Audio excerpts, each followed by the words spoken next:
देखिए, इससे पहले तो मैं और मेरा पूरा परिवार पिछले 3 जनरेशन से कांग्रेस में था और इधर कांग्रेस के द्वारा उपेक्षा किया जाना प्लस क्षेत्र में ध्यान न देना, अपने लोगों को बीच में भूल जाना, इसी तरह के कई और कारण थे जिसकी वजह से मैं ही नहीं क्षेत्र की जनता ने भी लगभग कांग्रेस को छोड़ने का प्लान कर दिया और जिसका नतीजा है कि राहुल जी अगर आज यहाँ से हारे हैं, इसका आपके सामने सीधा साधा एक उदाहरण है कि इसी क्रम में ही बहुत सारे कांग्रेसी पहले छोड़ चले गए और मैं भी छोड़ के विचार कर रहा हूँ। इधर इस पार्टी को छोड़ने के लिए पिछले 6 महीने से मैं लगातार मंथन कर रहा था और इसमें पार्टी में छोड़ के समाजवाद को समझने के लिए मेरे माननीय विधानसभा अध्यक्ष जी ने का बहुत बड़ा अहम रोल रहा है और उन्होंने पूरा समझाया कि इसमें क्या फ़र्क है, इसमें क्या फ़र्क है और इनकी बातों से प्रभावित होकर और माननीय राम उदित यादव जी जिला अध्यक्ष जी की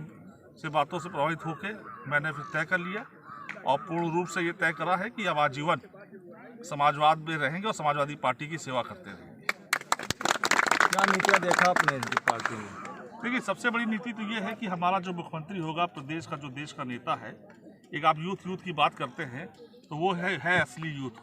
बाकी तो सब 70 से ऊपर पहुँच के बताते हैं यूथ, लेकिन वो है असली यूथ। उसकी सोच, उसकी नीतियाँ, उसके विचार हमारे देश की इस जो 30 से लेके 70 साल या 20 से लेके 50 साल के जो नौजवान हैं, ये सब उसकी सोच से मेल खाते हैं। मैं भी पढ़ा लिखा हूँ, इंजीनियर हूँ, MBA करा हूँ, सब कुछ है, लेकिन कई राहुल जी भी पढ़ के आए हैं, बहुत लोग पढ़ के आए हैं, लेकिन अखिलेश जी की सोच के आगे सबका सोच बेकार है। मौजूदा जो सरकार है चल रही इस वक्त जी, इसके बारे में आप क्या कहेंगे? 5 साल में इसमें क्या? भाई साहब, मौजूदा सरकार तो बताती है कि मैंने माफिया साफ कर दिया है, लेकिन खुद सबसे बड़े माफिया हैं। इन्होंने मानसिक रूप से प्रताड़ना देना शुरू कर दिया है।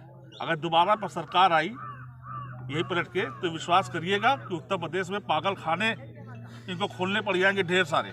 इतना लोगों को ये मानसिक प्रताड़ना दे रहे हैं कि आदमी कह नहीं पा रहा, परेशान है इनसे,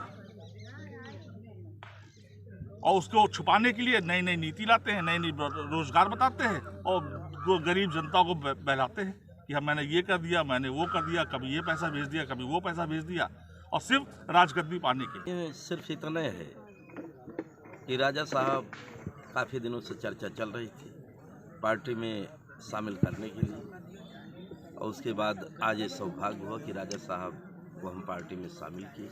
राजा साहब किस पार्टी में थे पहले? ये कांग्रेस में। क्या मुद्दे होंगे आपके जो है विधानसभा चुनाव में, अगर बात की जाए तो आप किन मुद्दों को लेकर जनता के बीच में जा रहे हैं? समाजवादी पार्टी सरकार का केवल एक मुद्दा है जो हम लोग जो है जनता के बीच में जाएंगे।